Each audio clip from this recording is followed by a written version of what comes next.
बहुत समय पहले की बात है, जब दुनिया आज जैसी नहीं थी। उस जमाने में अमरपुर नाम का एक छोटा सा गांव हुआ करता था।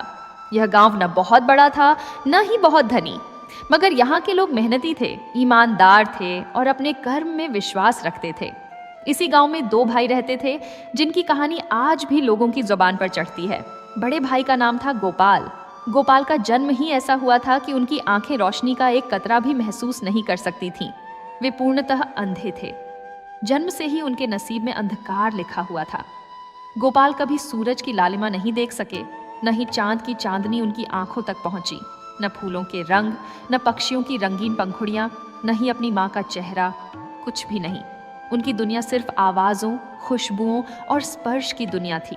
ऐसे में बाहर जाकर कोई काम करना उनके लिए लगभग असंभव था। इसलिए गोपाल घर पर ही रहते थे, घर के छोटे मोटे कामों में हाथ बटाते थे और अपना समय किसी तरह बिताते थे। दूसरी ओर थे छोटे भाई मनु। मनु अपने बड़े भाई के एकदम विपरीत थे। उनकी आंखें तेज थीं, शरीर हृष्ट पुष्ट था और मन में उत्साह भरपूर था। मनु ही घर की आजीविका का एकमात्र सहारा थे। वे हर सुबह सूरज उगने से पहले उठ जाते, खेतों की ओर चल पड़ते और शाम ढलने तक मेहनत करते रहते। उनके हाथों में कठोर मेहनत की गवाही देते हुए छाले पड़े होते थे, पर मनु कभी शिकायत नहीं करते थे। वे जानते थे कि इस घर का भार अकेले उन्हीं के कंधों पर है। मनु के पास कुछ जमीन थी, न बहुत ज्यादा न बहुत कम। इतनी जमीन कि अगर अच्छी फसल हो जाए तो साल भर दोनों भाइयों का पेट भर सके और थोड़ा बहुत बचत भी हो जाए। मनु ने बड़ी मेहनत से उस जमीन को तैयार किया था। उन्होंने बीज बोए थे, पानी दिया था, खरपतवार निकाले थे।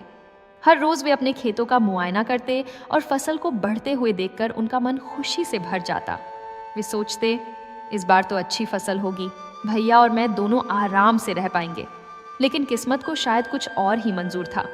समस्या यह थी कि मनु के खेत गांव की सीमा पर थे, जहां जंगल शुरू होता था, और उस जंगल से रात के अंधेरे में जानवरों के झुंड निकलते थे। हिरणों के झुंड, नीलगायों के समूह, कभी कभी जंगली सूअर भी। ये जानवर मनु के खेतों में घुस आते और जो कुछ भी उग रहा होता उसे चट कर जाते।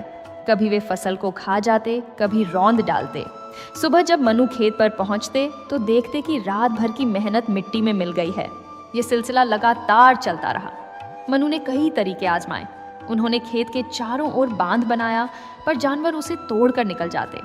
उन्होंने खेत में डंडे गाड़कर उन पर कपड़े बांधे ताकि जानवर डरें, पर कुछ दिन बाद वे उनकी आदत डाल लेते। मनु ने कुछ रातें खुद भी जागकर पहरा दिया, पर हर रात जागना संभव नहीं था। दिन भर की मेहनत के बाद रात को भी न सोएं तो शरीर कब तक साथ देता। धीरे धीरे मनु का मन बहुत दुखी और परेशान होने लगा। उनकी फसल लगातार बर्बाद हो रही थी और वे कुछ कर नहीं पा रहे थे। कभी कभी तो वे सोचते कि खेती छोड़कर कोई और काम करें, पर इसके अलावा उन्हें कुछ और आता भी नहीं था। घर में बड़े भाई गोपाल भी तो थे, जिनका पेट भरना जरूरी था। मनु के चेहरे पर हर दिन चिंता की लकीरें गहरी होती जा रही थीं। एक दिन की बात है, मनु खेत से थके हारे वापस लौटे थे। उस रात फिर से जानवरों ने खेत में घुसकर आधी फसल बर्बाद कर दी थी। मनु घर में आकर चुपचाप बैठ गए। उनके चेहरे पर निराशा साफ झलक रही थी। गोपाल ने अपने भाई के कदमों की आहट से ही समझ लिया कि कुछ गड़बड़ है। अंधे होने के कारण गोपाल की दूसरी इंद्रियां बहुत तेज हो गई थीं। वे आवाज सुनकर, हवा के रुख से और इंसान की चाल से ही उसकी मनस्थिति समझ लेते थे। गोपाल ने पूछा, मनु क्या हुआ? तुम्हारी आवाज में थकान और दुख है। मनु ने गहरी सांस ली और बोले, भैया वही पुरानी समस्या। रात में फिर जानवरों ने खेत में तबाही मचा दी, आधी फसल बर्बाद हो गई। अब समझ नहीं आ रहा कि क्या करूं। इस तरह तो हम दोनों भूखे मर जाएंगे। गोपाल कुछ देर चुप रहे। वे सोच में डूब गए। फिर बोले, मनु मैं जानता हूं कि तुम बहुत मेहनत कर रहे हो। मुझे अफसोस है कि मैं तुम्हारी ज्यादा मदद नहीं कर पाता, पर एक बात बताओ, ये जानवर रात को आते हैं ना? हाँ भैया, रात के अंधेरे में ही आते हैं, मनु ने जवाब दिया। गोपाल ने कहा, तो फिर समस्या ये है कि उन्हें पता है कि खेत में कोई नहीं है। अगर वहां कोई रहे और आवाज करे तो जानवर डरकर भाग जाएंगे। मनु ने निराशा से कहा, ये तो मैं भी जानता हूं भैया, पर मैं तो हर रात वहां नहीं रह सकता। दिन भर काम करने के बाद रात को भी जागना पड़े तो शरीर टूट जाएगा। गोपाल कुछ देर फिर चुप रहे। उनके मन में एक विचार आया।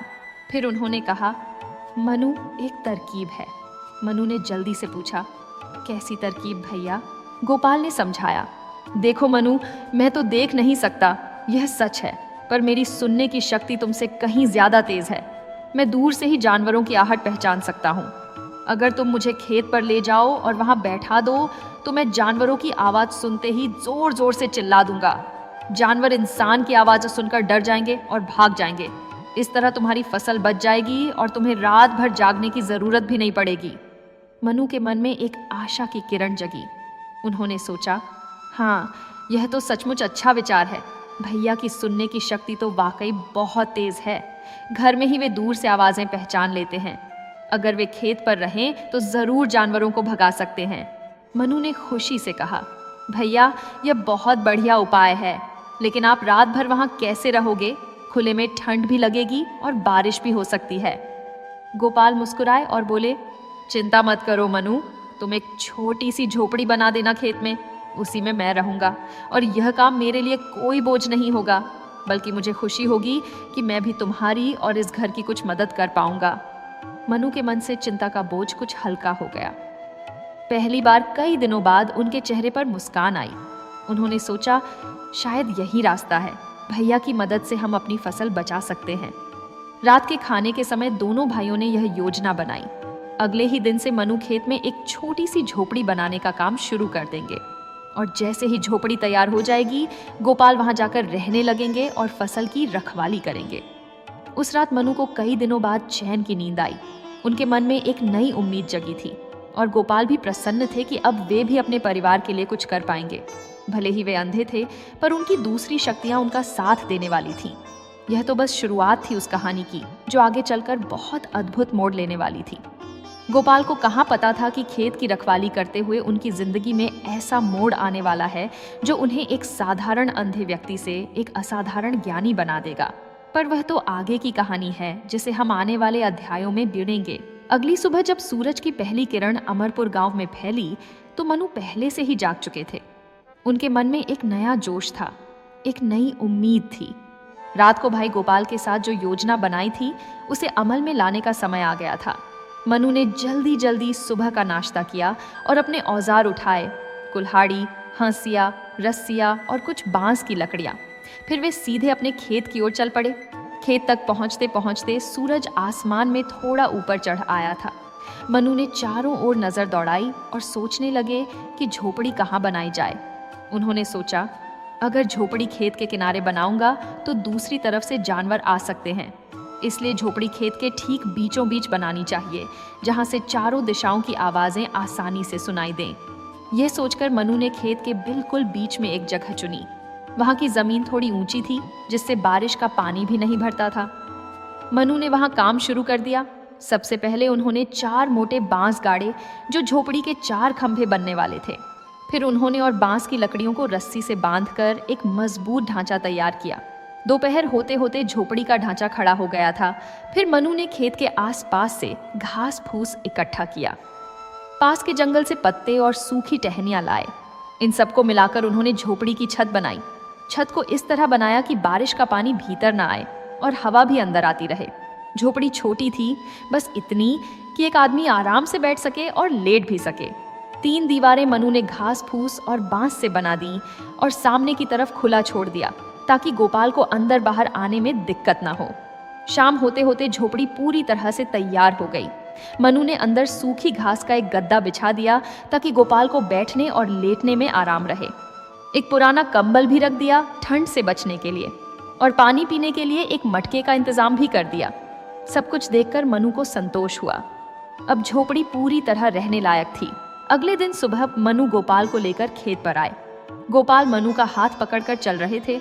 रास्ते में उन्होंने हवा की ठंडक महसूस की, पक्षियों की चहचहाहट सुनी और खेतों की मिट्टी की खुशबू को अपने भीतर भरा। भले ही वे देख नहीं सकते थे, पर प्रकृति को महसूस करने में उनसे बेहतर कोई नहीं था। खेत पर पहुंचकर मनु ने गोपाल को झोपड़ी के पास ले जाकर बिठा दिया।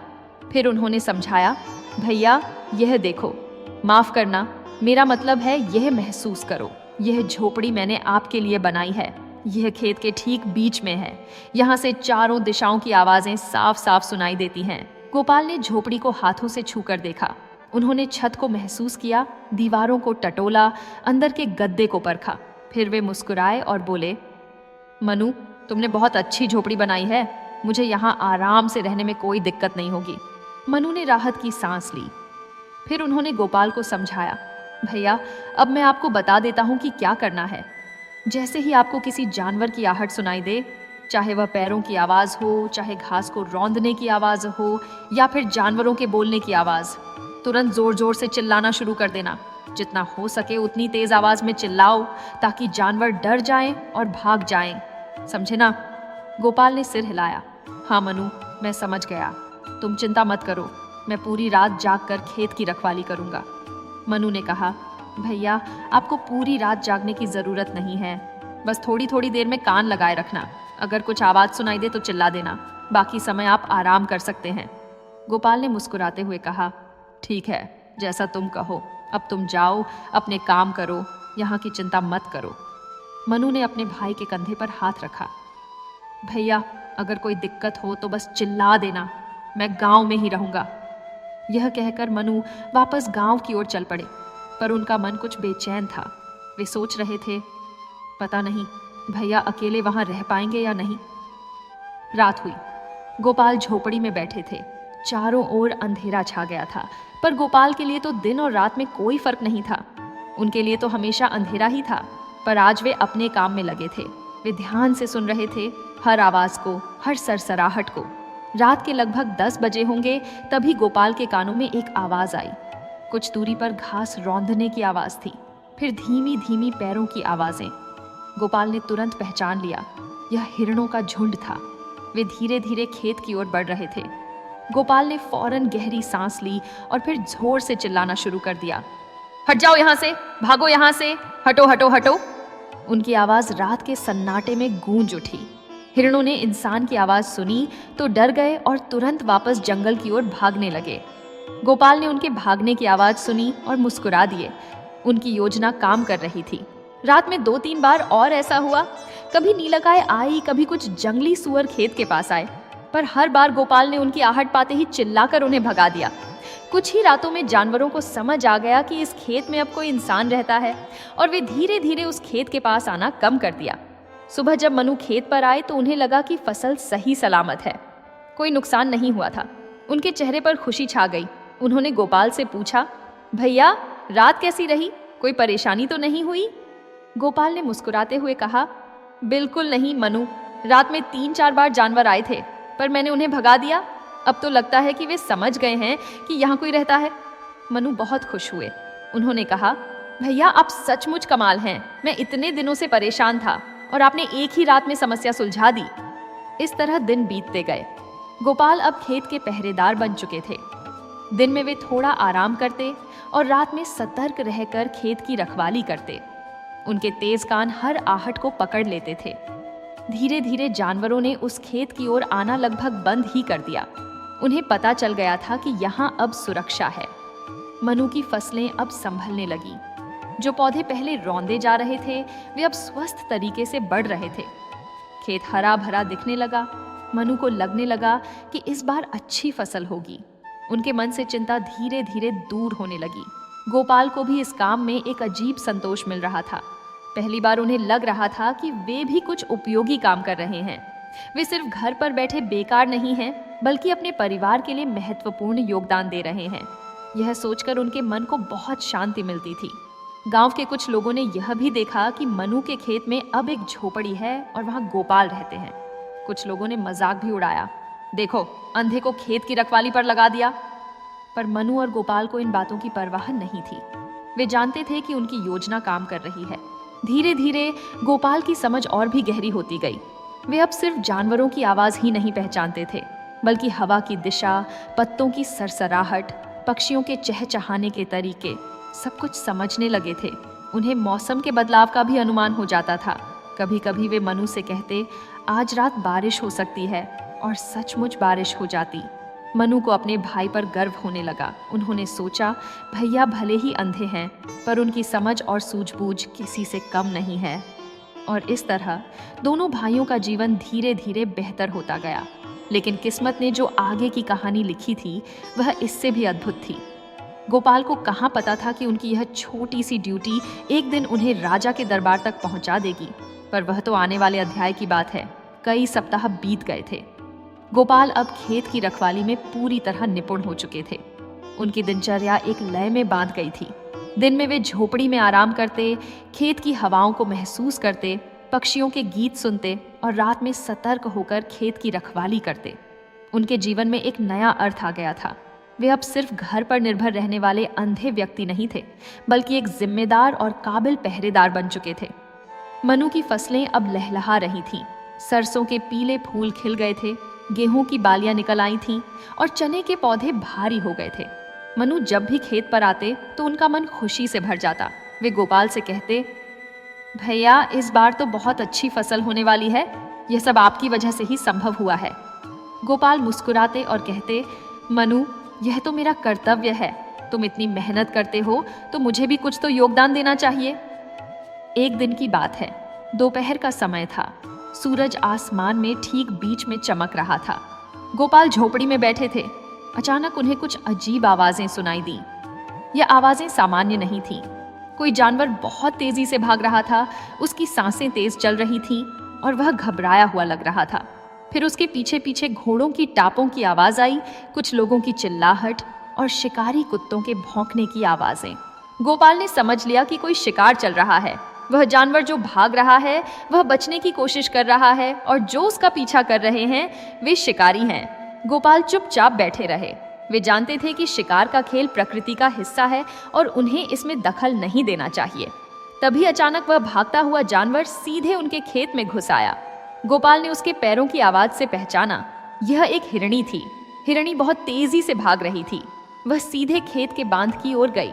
मनु ने खेत के चारों ओर जो बांध बनाया था वह लगभग 3 फीट ऊंचा था। एक स्वस्थ हिरण आसानी से उसे छलांग लगाकर पार कर सकता था, पर गोपाल के कानों में जो आवाज आई वह अलग थी। हिरणी ने छलांग नहीं लगाई। उसने सीधे बांध को धक्का दिया और तोड़कर निकल गई। बांध के टूटने की आवाज, मिट्टी के गिरने की आवाज और फिर हिरणी के दूसरी ओर निकल जाने की आवाज, सब कुछ गोपाल ने सुना। फिर हिरणी आगे बढ़कर जंगल में गायब हो गई। कुछ ही पलों बाद शिकारियों का दल भी वहां पहुंच गया। सबसे आगे था एक भव्य घोड़े पर सवार व्यक्ति। उसके वस्त्र राजसी थे, उसकी तलवार की मूठ सोने की थी और उसके साथ कई सैनिक और शिकारी कुत्ते थे। यह कोई और नहीं बल्कि उस प्रदेश के महाराज रणजीत सिंह थे। वे शिकार पर निकले थे और उस हिरणी का पीछा कर रहे थे। महाराज ने अपना घोड़ा रोका और चारों ओर नजर दौड़ाई। हिरणी कहीं दिख नहीं रही थी। तभी उनकी नजर खेत के बीच में बनी झोपड़ी पर पड़ी और उसमें बैठे गोपाल पर। राजा ने सोचा, यह व्यक्ति यहाँ बैठा है, जरूर इसने हिरणी को जाते देखा होगा। राजा ने अपना घोड़ा गोपाल की ओर बढ़ाया। जब वे पास पहुंचे तो उन्होंने पूछा, ओ वहां बैठे व्यक्ति, क्या तुमने यहाँ से कोई हिरणी जाते देखी? किस दिशा में गई? गोपाल ने राजा की आवाज सुनी। आवाज में रौब था, अधिकार था। गोपाल समझ गए कि यह कोई साधारण व्यक्ति नहीं है। उन्होंने विनम्रता से कहा, क्षमा करें राजन, मैं अंधा हूं, मैं देख नहीं सकता। राजा को थोड़ा आश्चर्य हुआ। उन्होंने कहा, अच्छा तो तुम अंधे हो, फिर भी तुमने तो कुछ सुना होगा, कोई जानवर यहां से गुजरा? गोपाल ने शांत स्वर में कहा, जी हाँ महाराज, एक जानवर यहां से गुजरा। वह बांध तोड़कर दूसरी ओर निकल गया। राजा ने पूछा, तो बताओ वह किस दिशा में गया, हम उसका पीछा कर सकें। गोपाल चुप रहे। फिर उन्होंने धीरे से कहा, राजन, मैं आपको दिशा तो बता सकता हूं, पर मैं यह भी कहना चाहूंगा कि जो जानवर यहां से भागा है वह आपके लायक शिकार नहीं है। यह सुनते ही राजा चौंक गए। उन्होंने कहा, क्या मतलब? तुम कह रहे हो कि वह मेरे लायक शिकार नहीं है? तुमने तो उसे देखा भी नहीं, फिर तुम्हें कैसे पता कि वह मेरे लायक है या नहीं? गोपाल ने विनम्रता से कहा, राजन, मैं अंधा जरूर हूं, पर मेरे कान और मेरी समझ काम करती है। जो जानवर यहाँ से गया वह एक गर्भवती हिरणी है, और कोई वीर योद्धा या महान शिकारी गर्भवती जानवर का शिकार नहीं करता। ये तो कायरता होगी, वीरता नहीं। राजा के चेहरे पर हैरानी के भाव छा गए। उन्होंने कहा, तुम कहते हो कि वह गर्भवती हिरणी है और तुमने उसे देखा भी नहीं, ये तुम कैसे जानते हो? गोपाल ने शांति से समझाया, राजन देखिए, आपके खेत के चारों ओर जो बांध है वह लगभग 3 फीट ऊंचा है। एक सामान्य स्वस्थ हिरण आसानी से उसे छलांग लगाकर पार कर सकता है, पर जो जानवर यहाँ से गया उसने छलांग नहीं लगाई। उसने बांध को सीधे धक्का देकर तोड़ा और फिर निकल गई। मैंने बांध के टूटने की आवाज साफ साफ सुनी। राजा ध्यान से सुन रहे थे। गोपाल ने आगे कहा, अब सवाल यह है कि एक हिरणी छलांग क्यों नहीं लगाएगी। इसका सिर्फ एक ही कारण हो सकता है, वह गर्भवती है। जब कोई जानवर गर्भवती होती है तो उसके पेट में उसका बच्चा होता है। ऐसे में ऊंची छलांग लगाना खतरनाक होता है। छलांग लगाने से पेट पर झटका लगता है जो उसके और उसके बच्चे के लिए हानिकारक हो सकता है। इसलिए गर्भवती जानवर छलांग लगाने के बजाय रास्ता तोड़कर निकलना पसंद करते हैं, भले ही इसमें उन्हें थोड़ा समय लगे। राजा रणजीत सिंह अवाक रह गए। उन्होंने कभी नहीं सोचा था कि कोई अंधा व्यक्ति सिर्फ आवाजों से इतनी गहरी बात समझ सकता है। उन्हें गोपाल की बुद्धि पर आश्चर्य हो रहा था, पर साथ ही थोड़ी शंका भी थी। उन्होंने सोचा, कहीं यह व्यक्ति सचमुच अंधा तो है ना, या फिर अंधे होने का बहाना बना रहा है। राजा ने अपने एक विश्वास पात्र सेनापति को बुलाया और कहा, जाओ उस दिशा में जाकर देखो कि वह जानवर सचमुच गर्भवती हिरणी है या नहीं। अगर तुम उसे देख सको तो वापस आकर बताओ, पर उसका शिकार मत करना। सेनापति तुरंत घोड़े पर सवार होकर उस दिशा में चला गया जिधर हिरणी गई थी। बाकी सभी लोग वहीं रुक गए। राजा घोड़े से उतरे और गोपाल के पास आकर बैठ गए। उन्होंने कहा, तुम्हारा नाम क्या है? गोपाल, राजन। और तुम यहाँ इस खेत में क्या कर रहे हो? गोपाल ने सारी कहानी सुना दी। कैसे मनु की फसलें जानवर बर्बाद कर देते थे, कैसे उन्होंने यह योजना बनाई और कैसे अब वे खेत की रखवाली कर रहे हैं। राजा ने सुना और कहा, तुम्हारा भाई बहुत समझदार है जो उसने तुम्हारी क्षमता को पहचाना, और तुम भी बहुत काबिल हो। गोपाल। लगभग 1 घंटे बाद सेनापति वापस लौटा। उसके चेहरे पर आश्चर्य के भाव थे। उसने राजा के पास आकर कहा, महाराज, यह व्यक्ति बिल्कुल सही कह रहा है। मैंने वह हिरणी देखी, वह सचमुच गर्भवती है। उसका पेट भारी है और वह धीरे धीरे चल रही थी। राजा रणजीत सिंह पूरी तरह से चकित रह गए। उन्होंने गोपाल की ओर देखा और उनके मन में इस अंधे व्यक्ति के प्रति सम्मान उत्पन्न हो गया। उन्होंने कहा, गोपाल, तुम वाकई असाधारण हो। तुम्हारी समझ और बुद्धि अद्भुत है। मैं प्रभावित हूँ। गोपाल ने विनम्रता से कहा, राजन, यह तो बस प्रकृति को ध्यान से सुनने और समझने की बात है। जब हम ध्यान से सुनते हैं तो बहुत कुछ समझ में आ जाता है। राजा ने कहा, गोपाल, मैं चाहता हूं कि तुम मेरे साथ महल चलो। मुझे तुमसे और बहुत कुछ जानना है। तुम्हारी बुद्धि का लाभ मेरे राज्य को भी मिलना चाहिए। गोपाल थोड़े असमंजस में पड़ गए। उन्होंने कहा, राजन, पर मेरा भाई, मेरी जिम्मेदारी। राजा ने मुस्कुराते हुए कहा, चिंता मत करो, मैं तुम्हारे भाई से बात करूंगा और उसे भी उचित इनाम दूंगा। तुम बस मेरे साथ चलो। गोपाल ने सोचा, फिर उन्होंने सिर झुकाकर कहा, जैसी आपकी आज्ञा महाराज। इस तरह उस दिन गोपाल के जीवन में एक नया मोड़ आया। जो व्यक्ति कुछ महीने पहले तक एक साधारण खेत का पहरेदार था, वह अब राजा के साथ महल जाने वाला था। किस्मत ने एक बार फिर अपना खेल दिखाया था, और यह तो बस शुरुआत थी। आगे की कहानी और भी रोचक होने वाली थी। राजा रणजीत सिंह के साथ महल की यात्रा गोपाल के लिए एक नया अनुभव था। पहली बार वे इतनी लंबी यात्रा कर रहे थे। घोड़े की पीठ पर बैठे हुए, हवा के झोंकों को महसूस करते हुए, रास्ते की आवाज़ों को सुनते हुए गोपाल अपनी नई जिंदगी के बारे में सोच रहे थे। उन्हें मनु की चिंता हो रही थी। भाई क्या सोचेगा? क्या वह समझ पाएगा कि यह सब कैसे हुआ? राजा ने पहले ही अपने एक सैनिक को मनु के पास यह संदेश भेज दिया था कि गोपाल महाराज के साथ महल जा रहे हैं और उन्हें कोई चिंता करने की जरूरत नहीं है। राजा ने यह भी संदेश भिजवाया था कि मनु को उचित पुरस्कार दिया जाएगा। महल पहुंचते पहुंचते शाम हो गई थी। गोपाल को एक सुंदर कमरे में ठहराया गया। नरम बिस्तर, रेशमी चादरें, सुगंधित तेल, सब कुछ था। गोपाल ने अपने जीवन में कभी ऐसा आराम महसूस नहीं किया था, पर उनका मन अभी भी बेचैन था। वे सोच रहे थे, राजा मुझसे क्या चाहते हैं। अगले दिन सुबह राजा ने गोपाल को दरबार में बुलाया। दरबार में कई मंत्री, सेनापति और दरबारी मौजूद थे। सभी की निगाहें इस अंधे व्यक्ति पर थीं, जिसे राजा ने खुद महल में बुलाया था।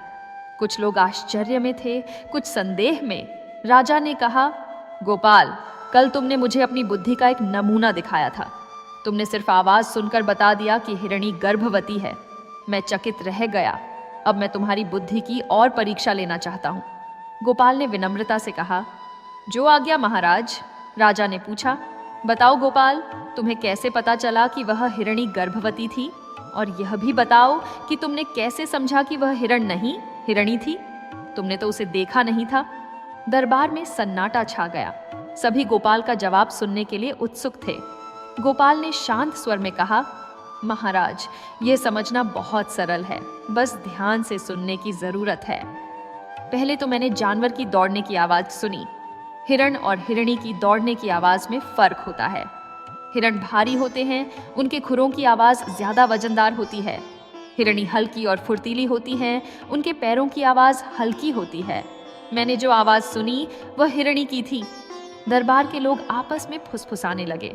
गोपाल ने आगे कहा, फिर जब वह जानवर बांध के पास पहुंचा तो मुझे उम्मीद थी कि वह छलांग लगाएगा। एक सामान्य हिरणी भी 3 फीट के बांध को आसानी से पार कर सकती है, पर उसने छलांग नहीं लगाई। मैंने सुना कि वह रुकी, फिर उसने बांध को धक्का दिया, मिट्टी और पत्थर गिरे और वह उसे तोड़कर निकल गई। गोपाल ने रुककर एक घूंट पानी पिया, फिर बोले, अब सवाल यह था कि एक स्वस्थ हिरणी छलांग क्यों नहीं लगाएगी? इसके 2 ही कारण हो सकते हैं, या तो वह घायल है या फिर गर्भवती है। पर मैंने उसकी दौड़ने की रफ्तार सुनी थी। वह तेजी से भाग रही थी, हाफ जरूर रही थी, पर लंगड़ाने की कोई आवाज नहीं थी। इसका मतलब वह घायल नहीं थी। तो फिर बचा एक ही कारण, वह गर्भवती थी। राजा के चेहरे पर प्रशंसा के भाव आए। उन्होंने कहा, वाह गोपाल, तुम्हारी तर्क शक्ति बहुत प्रखर है।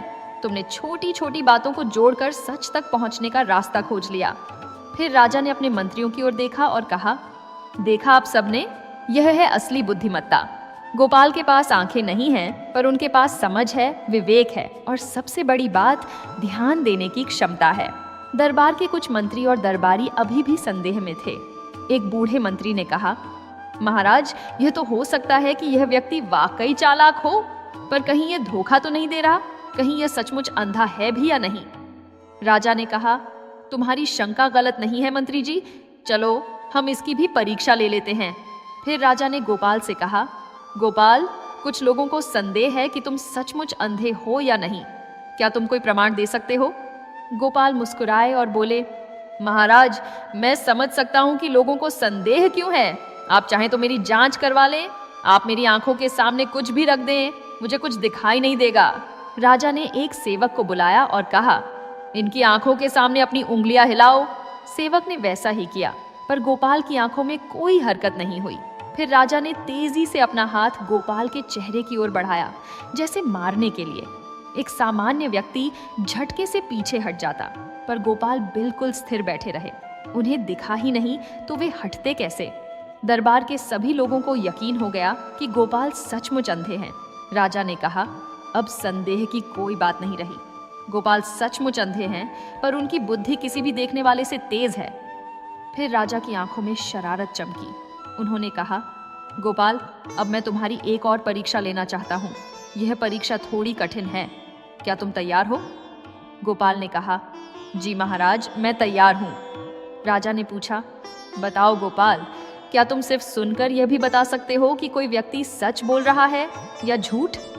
यह सुनकर दरबार में फिर से चहल पहल हो गई। सभी लोग इस प्रश्न पर चर्चा करने लगे। यह तो बहुत कठिन काम था। कोई व्यक्ति सच बोल रहा है या झूठ, या आवाज से कैसे पता चल सकता है? गोपाल ने सोचा, फिर बोले, महाराज, मैं पूरे आत्मविश्वास से यह नहीं कह सकता कि मैं हमेशा सही बता पाऊंगा, पर हाँ, कुछ संकेत जरूर होते हैं जिनसे यह अनुमान लगाया जा सकता है। जब कोई व्यक्ति झूठ बोलता है तो उसकी आवाज में एक अलग तरह का तनाव आ जाता है। उसकी सांसें थोड़ी तेज हो जाती हैं। वह बोलते समय बीच बीच में रुकता है, जैसे सोच रहा हो कि क्या कहना है, और कभी कभी उसकी आवाज की पिच भी बदल जाती है। राजा ने कहा, बहुत अच्छे, तो चलो आओ तुम्हारी परीक्षा लें। मैं तुमसे 3 सवाल पूछूंगा। तुम्हें बताना होगा कि मैं सच बोल रहा हूं या झूठ। गोपाल ने कहा, ठीक है महाराज। राजा ने पहला सवाल पूछा, गोपाल, मेरा नाम रणजीत सिंह है। गोपाल ने कहा, सच है महाराज, आपकी आवाज में विश्वास है, कोई हिचकिचाहट नहीं। राजा ने दूसरा सवाल पूछा, मेरे पास 10 हाथी हैं। गोपाल ने थोड़ा सोचा, फिर कहा, महाराज, यह झूठ है। आपकी आवाज़ में थोड़ी हंसी घुली हुई थी, जैसे आप मजाक कर रहे हो। एक राजा के पास सिर्फ 10 हाथी नहीं, बल्कि शायद सैकड़ों होंगे। दरबार में तालियां बजीं। राजा खुश हुए और बोले, बिल्कुल सही, मेरे पास लगभग 200 हाथी हैं।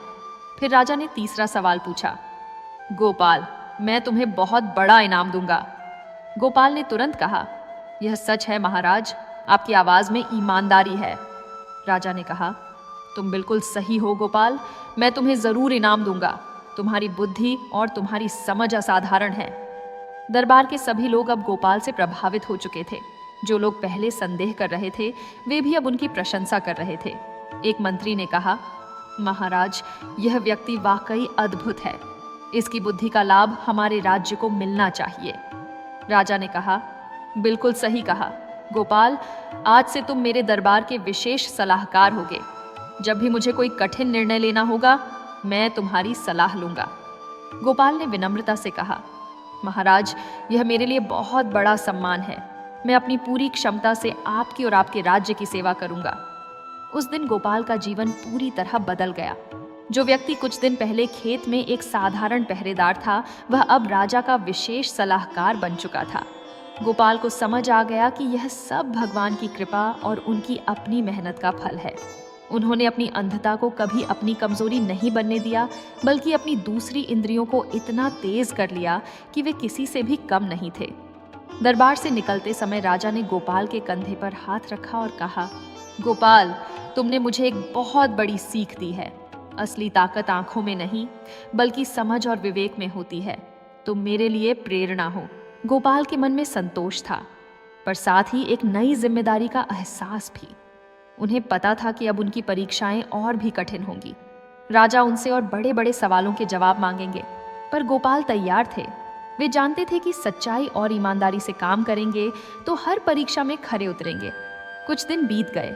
गोपाल अब महल में रह रहे थे। उन्हें एक सुंदर कमरा दिया गया था, जहां उनकी हर सुविधा का ध्यान रखा जाता था। सेवक उनकी देखभाल करते, उन्हें खाना परोसा जाता और जब भी जरूरत होती उन्हें दरबार में बुलाया जाता। गोपाल का सम्मान पूरे महल में बढ़ता जा रहा था। लोग उन्हें ज्ञानी गोपाल कहकर बुलाने लगे थे। राजा रणजीत सिंह को गोपाल पर पूरा भरोसा हो गया था। कई बार उन्होंने छोटे मोटे मामलों में गोपाल की सलाह ली और हर बार गोपाल की बुद्धिमत्ता सही साबित हुई। पर राजा के मन में एक सवाल था जो उन्हें बहुत समय से परेशान कर रहा था। यह सवाल उनके निजी जीवन से जुड़ा था और इसे पूछने में उन्हें संकोच हो रहा था। एक दिन शाम को जब दरबार खाली हो गया और सभी मंत्री और दरबारी चले गए, तब राजा ने गोपाल को अपने निजी कक्ष में बुलाया। वहां सिर्फ दोनों थे, राजा और गोपाल। कमरे में दिए जल रहे थे और खिड़की से ठंडी हवा आ रही थी। राजा ने गहरी सांस ली और कहा, गोपाल, मुझे तुमसे कुछ पूछना है। यह सवाल बहुत निजी है और मैं नहीं चाहता कि इसके बारे में किसी को पता चले। गोपाल ने विनम्रता से कहा, महाराज, आप बेझिझक पूछ सकते हैं। आपकी बात इस कमरे तक ही सीमित रहेगी। राजा ने थोड़ा रुककर पूछा, गोपाल, तुम्हारी बुद्धि असाधारण है। तुम आवाजों से, संकेतों से बहुत कुछ समझ लेते हो। मैं तुमसे एक बात जानना चाहता हूँ, क्या मेरी रानी लावण्या सच में पतिव्रता है? यह सवाल सुनकर गोपाल चौंक गए। उन्होंने कभी सोचा नहीं था कि राजा उनसे ऐसा सवाल पूछेंगे। यह बहुत ही संवेदनशील मामला था। गोपाल ने सोचा, यह तो बहुत कठिन सवाल है। अगर मैं कुछ गलत कह दिया तो रानी की बेइज्जती होगी, और अगर सही बात कही तो राजा को तकलीफ हो सकती है। गोपाल ने कहा, महाराज, यह प्रश्न बहुत गंभीर है। मैं इसका उत्तर देने में असमर्थ हूँ। राजा का चेहरा कड़ा हो गया। उन्होंने कहा, गोपाल, मैं तुम्हें आदेश देता हूँ। तुम्हें इसका जवाब देना होगा। अगर तुम इनकार करोगे तो मुझे तुम्हें मृत्युदंड देना पड़ेगा। गोपाल समझ गए कि राजा गंभीर हैं। उन्होंने सोचा, अब कोई रास्ता नहीं है, मुझे कुछ न कुछ करना ही होगा। फिर उन्होंने कहा, महाराज, अगर आप सचमुच जवाब चाहते हैं तो मेरी एक शर्त है। राजा ने पूछा, क्या शर्त? गोपाल ने कहा, मुझे रानी से मिलना होगा, और वह भी अकेले में, एक बंद कमरे में। सिर्फ तभी मैं आपको सही जवाब दे पाऊंगा। राजा थोड़े हैरान हुए। उन्होंने सोचा, ये कैसी शर्त है? पर अगर गोपाल को ऐसा करना जरूरी लगता है तो ठीक है। राजा ने कहा, ठीक है गोपाल, कल दोपहर को तुम्हारी मुलाकात रानी से होगी। अगले दिन दोपहर को महल के एक कमरे में रानी लावण्या को बुलाया गया। रानी बहुत सुंदर थी, उनका व्यक्तित्व प्रभावशाली था। राजा ने उन्हें समझाया, रानी, यह गोपाल हैं, हमारे नए सलाहकार। इन्हें तुमसे कुछ बात करनी है। तुम इनके साथ इस कमरे में कुछ देर रहो, मैं बाहर हूँ। रानी को थोड़ा अजीब लगा, पर उन्होंने राजा की बात मान ली। राजा बाहर चले गए और दरवाजा बंद कर दिया। अब कमरे में सिर्फ गोपाल और रानी लावण्या थे। रानी ने पूछा, तुम्हें मुझसे क्या बात करनी है? गोपाल ने कहा, महारानी, मुझे आपको छूना है। यह सुनते ही रानी का चेहरा लाल हो गया, उनकी आंखों में गुस्सा आ गया। उन्होंने कहा, क्या कहा तुमने?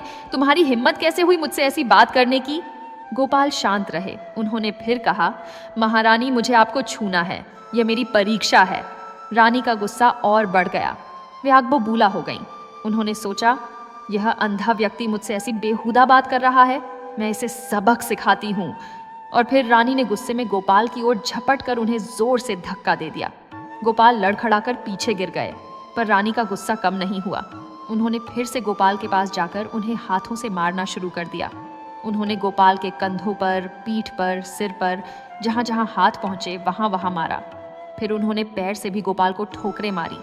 वे इतने गुस्से में थीं कि उन्हें यह भी ध्यान नहीं रहा कि गोपाल तो अंधे हैं और खुद का बचाव भी नहीं कर सकते। गोपाल को बहुत चोटें आईं।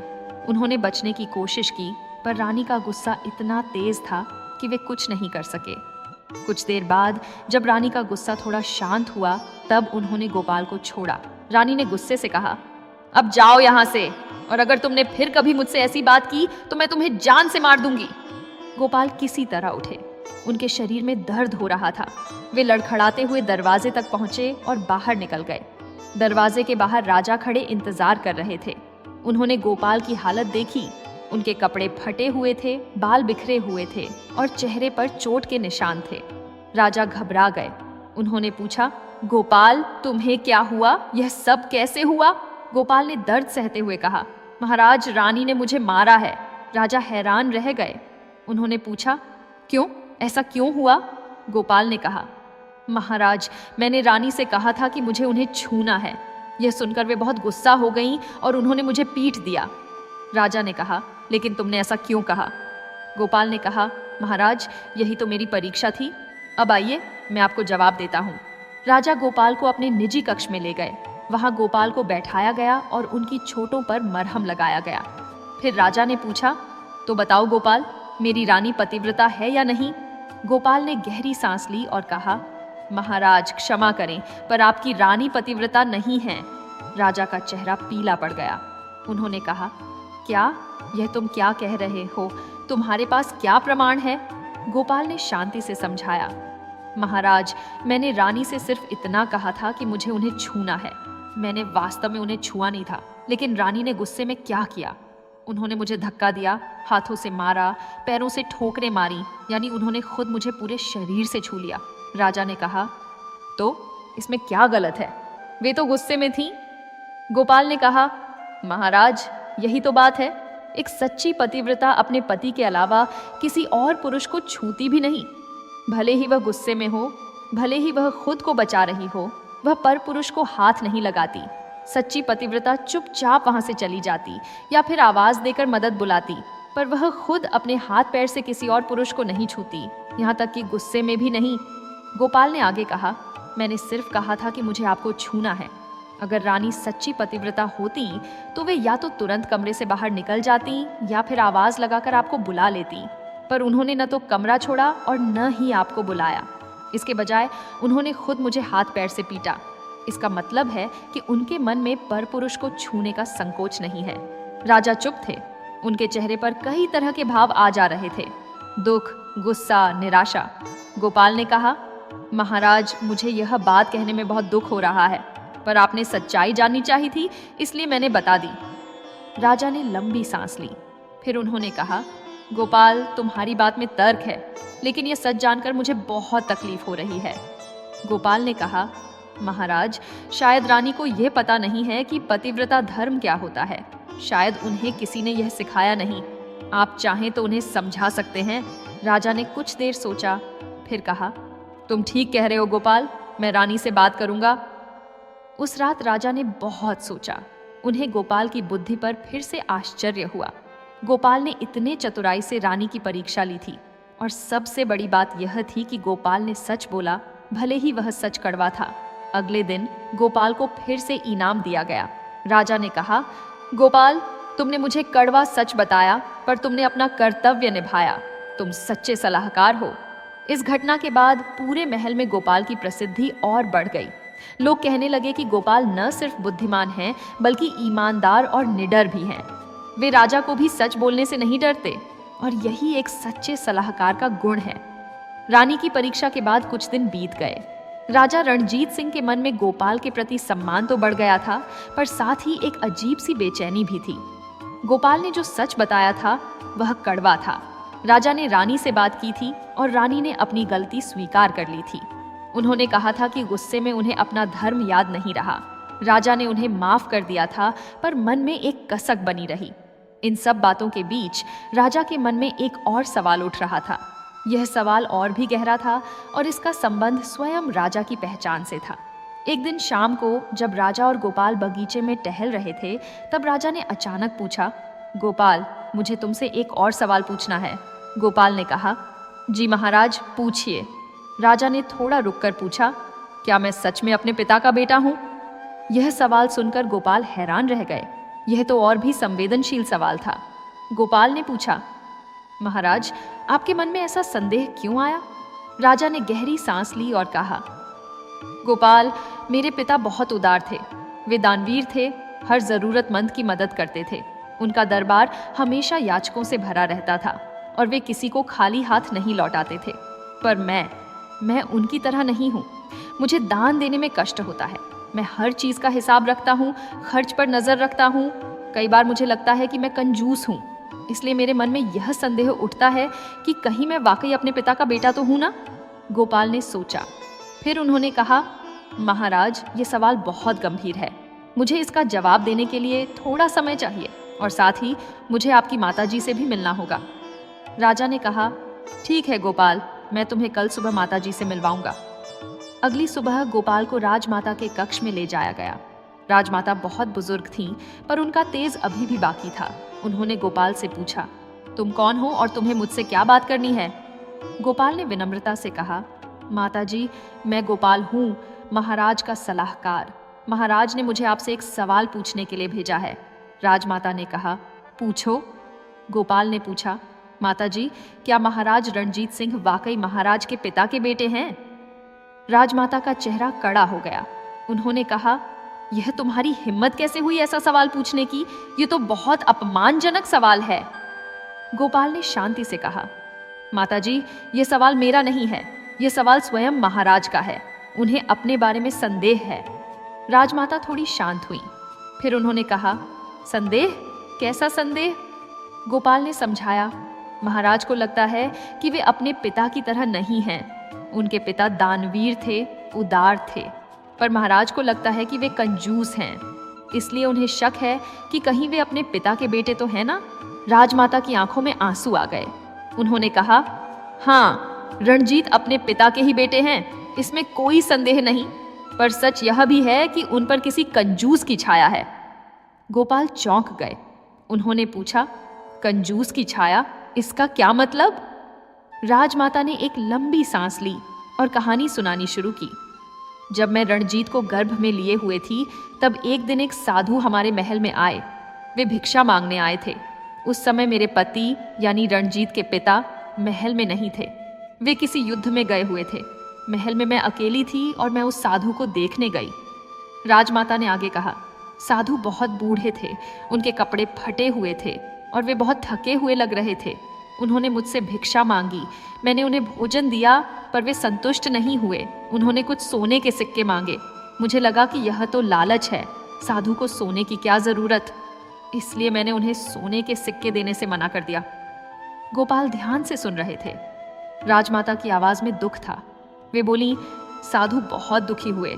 उन्होंने कहा, माता, मैं सच में जरूरतमंद हूँ, मुझे दवाई खरीदनी है, पर अगर तुम्हें मुझ पर विश्वास नहीं है तो कोई बात नहीं। और फिर वे चले गए। पर जाते जाते उन्होंने एक बात कही, तुम्हारे गर्भ में जो बच्चा है उस पर मेरी छाया पड़ जाएगी, वह भी कंजूस होगा जैसे आज तुमने मेरे साथ कंजूसी की है। राजमाता की आंखों से आंसू बहने लगे। उन्होंने कहा, मुझे बाद में बहुत पछतावा हुआ, पर तब तक बहुत देर हो चुकी थी। साधु जा चुके थे और जब रणजीत का जन्म हुआ तो धीरे धीरे मुझे पता चला कि वह वाकई में कंजूस है। वह दान नहीं देना चाहता, हर चीज का हिसाब रखता है। मुझे समझ आ गया कि साधु का श्राप सच हो गया है।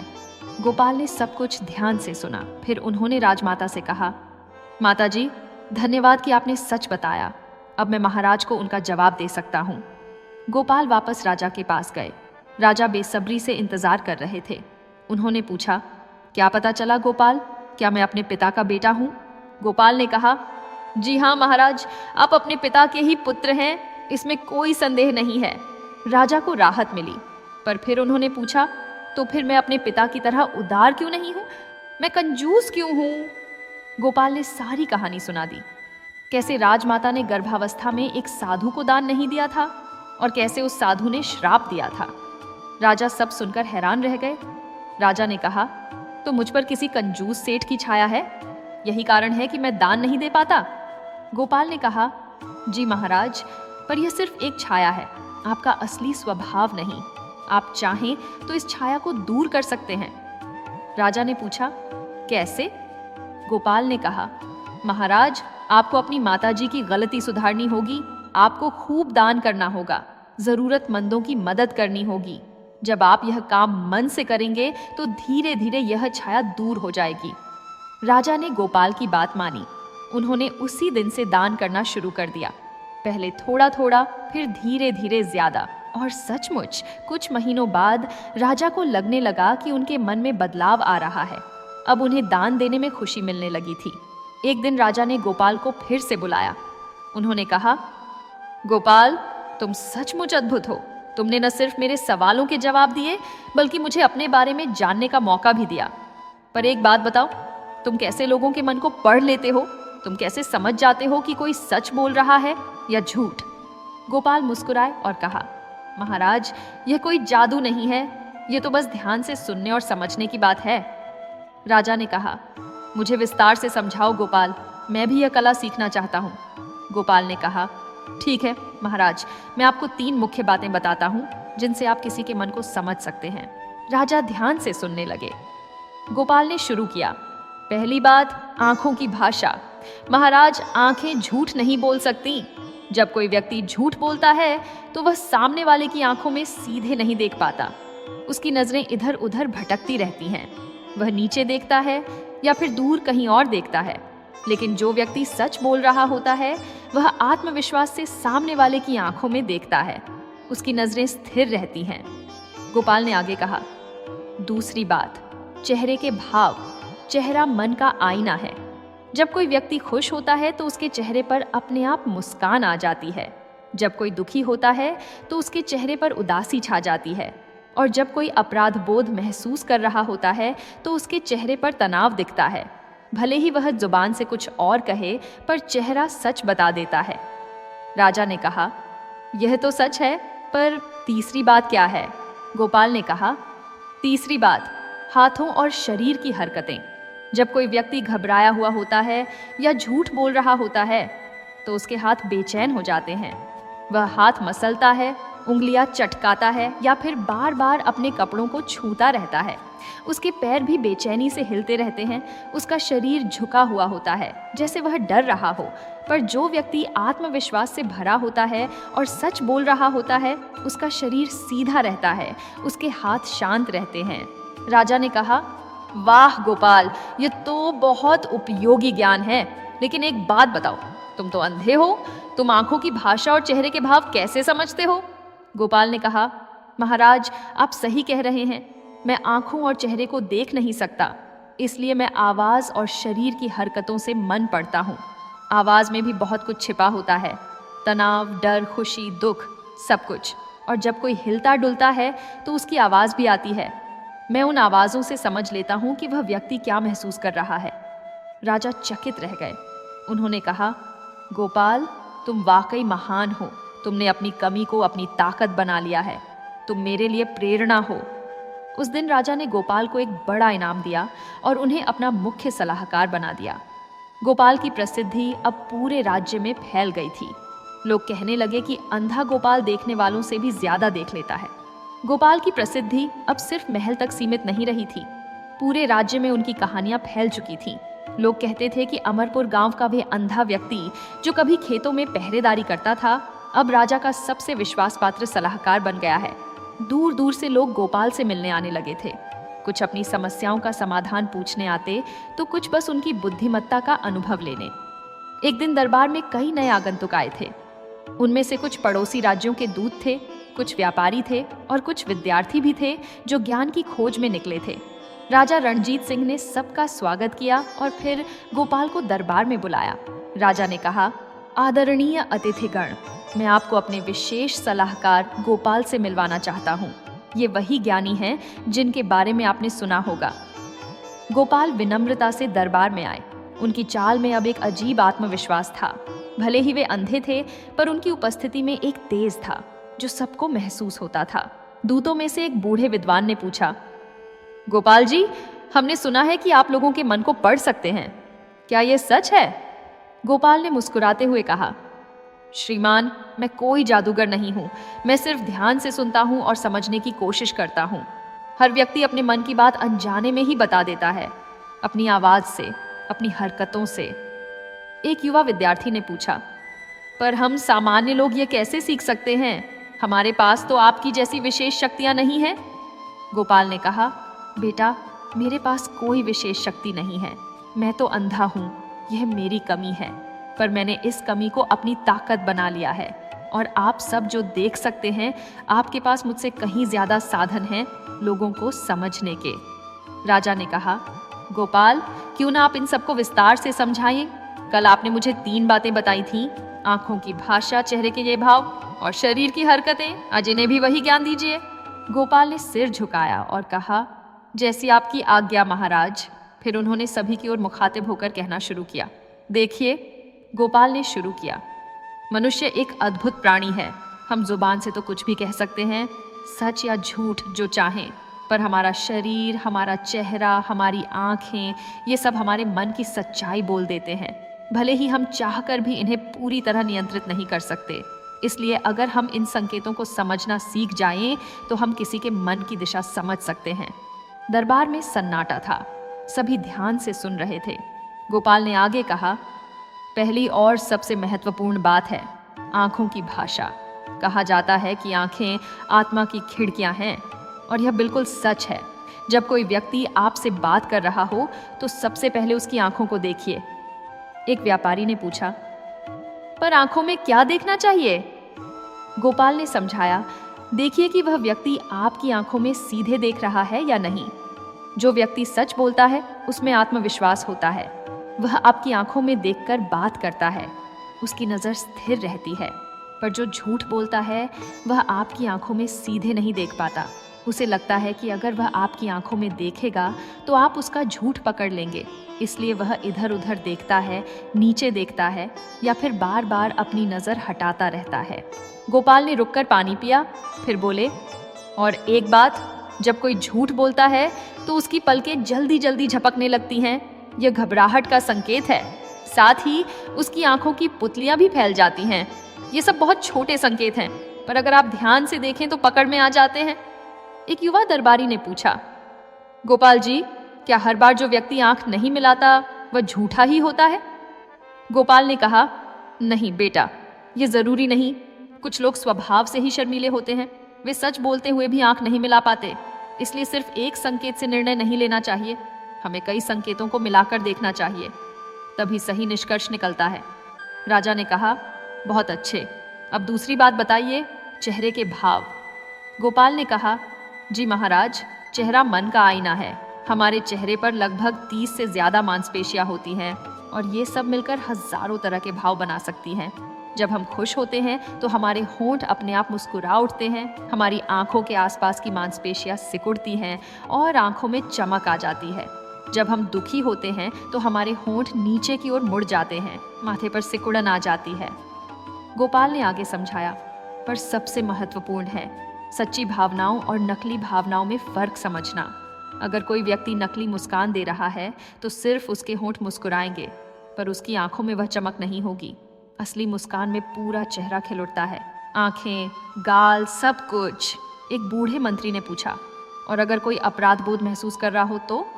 गोपाल ने कहा, बहुत अच्छा सवाल है। जब किसी को अपराध बोध होता है तो उसके चेहरे पर तनाव दिखता है, उसके जबड़े भिंचे रहते हैं, माथे पर शिकन पड़ जाती है और वह बार बार अपने होंठ चाटता या काटता रहता है।